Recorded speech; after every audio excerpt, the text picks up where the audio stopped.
అధ్యక్ష, రైతు భరోసా అధ్యక్ష, ఇలా రైతు భరోసా విషయంలో సమైక్య రాష్ట్రంలో అష్ట కష్టాలు పడ్డటువంటి రైతులకు స్వరాష్ట్రంలో కేసీఆర్ గారు కొండంత అండగా నిలిచారు. 24 గంటల ఉచిత కరెంట్ ఇచ్చారు, సాగునీరు ఇచ్చారు, సమయానికి ఎరువులు విత్తనాలు ఇచ్చారు. ఇంకా ఏదో చెయ్యాలని ఆలోచించి నా తెలంగాణ రైతుకు పెట్టుబడి కోసం ఎవరి ముందు చెయ్యి జాపొద్దని, ఆత్మగౌరవంతో పొలంకు వెళ్లాలని, ఆత్మహత్యలు ఆగాలని రైతు బంధు పథకాన్ని నాడు కేసీఆర్ గారు ప్రవేశపెట్టారు. అధ్యక్ష, ఒకసారి గతాన్ని గుర్తు చేసుకుందాం. కరోనా ఉత్పాతం వచ్చింది, ప్రపంచాన్ని వణికించింది, అంతటా ఆర్థిక వ్యవస్థ కుప్పగూలింది, ఆదాయాలు పడిపోయాయి, ఖజానా ఖాళీ అయ్యే పరిస్థితి వచ్చింది. అయినా సరే ఆనాడు కేసీఆర్ గారు రైతు బంధు సాయం ఆపలేదు, ఒక్క రూపాయి కూడా తగ్గించలేదు.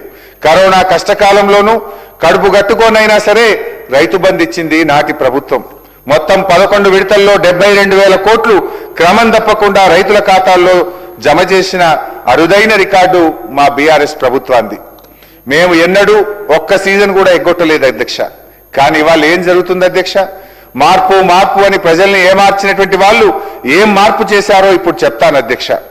ఓటాన్ అకౌంట్ బడ్జెట్ బుక్ అధ్యక్ష 2024-25 బట్టి గారు ఏం చెప్పారంటే అధ్యక్ష, పేజ్ నంబర్ 17 ఓటాన్ అకౌంట్ లో బట్టి గారు ఏమంటారంటే అధ్యక్ష, రైతు భరోసాకు ఏటా ఎకరానికి 15,000 చెల్లించాలన్నది మా ప్రభుత్వ సంకల్పం అన్నారు.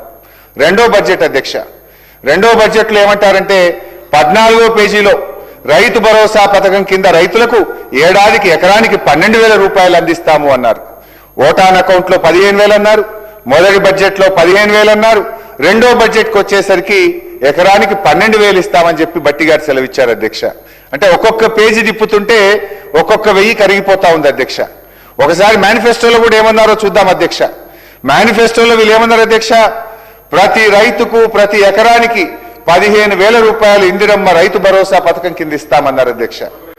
నేను అడుగుతున్నా అధ్యక్ష, బట్టి గారు ఇదేనా మీ సంకల్ప బలం? మేనిఫెస్టోలో ఒక మాట, మొదటి బడ్జెట్లో ఒక మాట, రెండో బడ్జెట్లో ఒక మాట. అది కూడా ఎట్లయిపోయిందంటే అధ్యక్ష, నాట్లప్పుడు రాదు అధ్యక్ష. అధ్యక్ష, వీళ్ళ తీరు ఎట్లుందంటే కేసీఆర్ గారు ప్రవేశపెట్టిందేమో అగ్రికల్చర్ ఇన్వెస్ట్మెంట్ సపోర్ట్ స్కీమ్, వ్యవసాయ పెట్టుబడి సాయం. కానీ కాంగ్రెస్ ప్రభుత్వం దాన్ని ఎలక్షన్ ఇన్వెస్ట్మెంట్ సపోర్ట్ స్కీమ్ గా మార్చింది అధ్యక్ష, ఎన్నికల పెట్టుబడి సాయంగా మార్చింది అధ్యక్ష. పంట పెట్టుబడి అంటే నాట్లప్పుడో ఎరువులు చల్లేటప్పుడో ఇయ్యాలి అధ్యక్ష.